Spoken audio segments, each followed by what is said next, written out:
folks, welcome back to Adventures on KF, and today we're going to be talking all about chicken breeds, waters, feeders, coops, and all that good stuff. Hope you enjoy the video.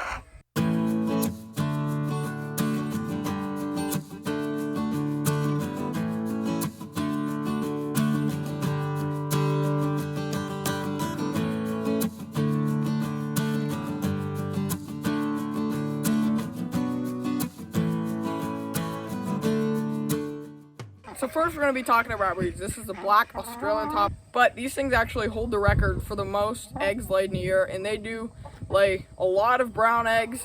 We really enjoy them, and things get antsy, but they're very good chickens, and yeah, they lay brown eggs, and we really enjoy having them here on the farm. This chicken here is a red star chicken. It also lays brown eggs, and so we have two brown layers, the black ones, and then these, and then the other ones are white. And these are the pearl white leghorns. We've had these in every single one of our batches that we get.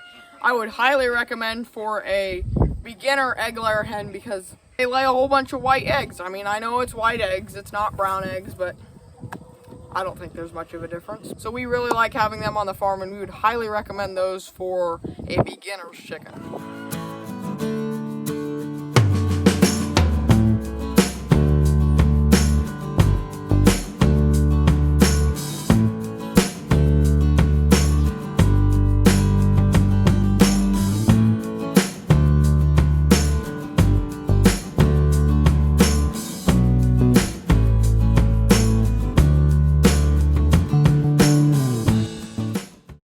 So we got a question about feed and waters and stuff like that. Now, some people will put their waters and stuff inside. We do not put any of our waters or feeders inside unless it gets super cold. And it does here in Central Iowa. So we're going to show you what we do for feed and waters. So like I said before, this feeder is always outside. You can get it off a Premier One. And it has this hat top that keeps all of the rainwater out, which is very nice. And yeah, the feed does not get wet. It will occasionally blow off if it's extremely windy coming from the right direction, but that rarely happens. So we really like this feeder, and we always have it outside. I know a lot of people have their feeders inside. I don't think it needs to be inside because the chickens are always outside. We have this nice area. It's a nice big area for them to come out here and roam around. We have about 45 hens, and we got a nice area for them out here.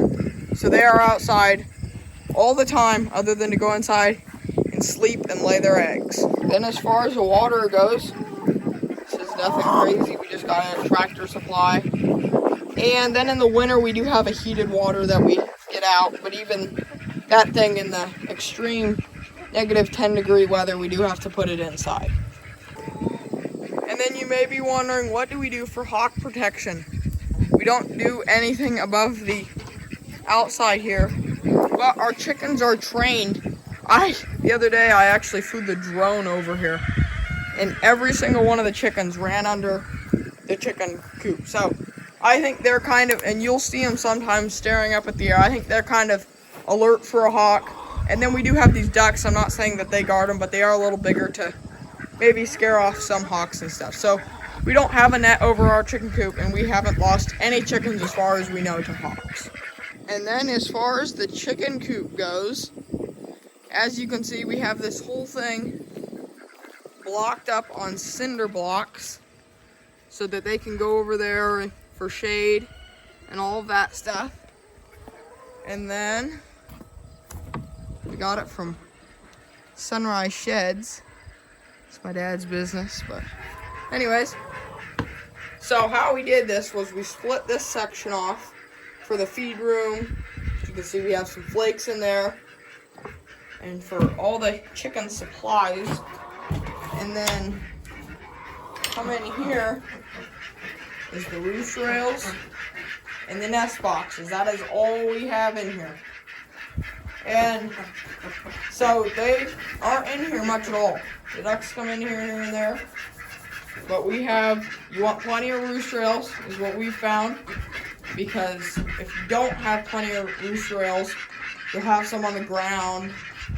And chickens don't like being on the ground. And then they'll start roosting on these things, giving you presents all over there.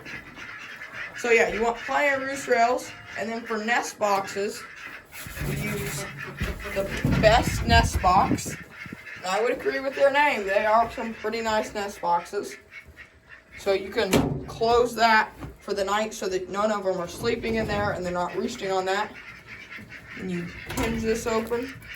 We ended up actually having to put cardboard in the bottom of those so that they don't peck up through the eggs on our old batch.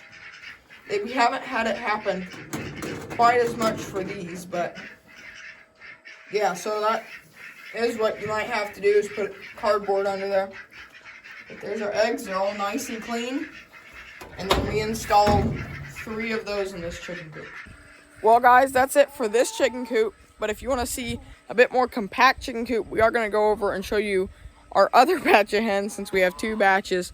And it's a very smaller group and we kind of just move them all over. So let's just go over there and show it to you.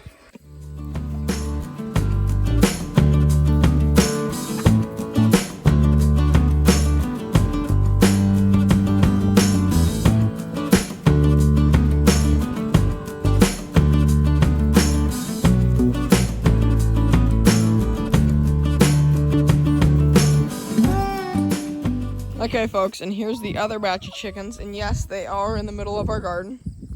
We put them here so that they can scratch up everything, till up everything, fertilize everything. So we're just going to leave them in our garden for a while. And this is actually our old batch of chickens, that, because we trade off batches about every 2 years. And that's what we found so that we always have eggs and we're not ever running low. So this is our compact portable chicken tractor, and we actually just built it on top of a old trailer. And so as you can see, there it all is. We got 1 nest box in the back, and then they perch up on those rails. You can check out the video where we built this thing in the description below. But we just hitch this thing up to our 4-wheeler and we can pull it all around the pasture so they can go scratch around in the pasture. And right now we have it in our garden, so it works real nice. But this would be better if you don't have quite as many chickens, or if you don't want to put a permanent spot for them, because you can move these things around your yard or anything with this little thing. And then we have our water over there, and then I actually just throw their feed on the ground. Well folks, that's going to be it for this one. This one was a bit shorter than our regular videos, but I hope you enjoyed it anyway. And be sure to put in the comments below if you have any video ideas or anything like that.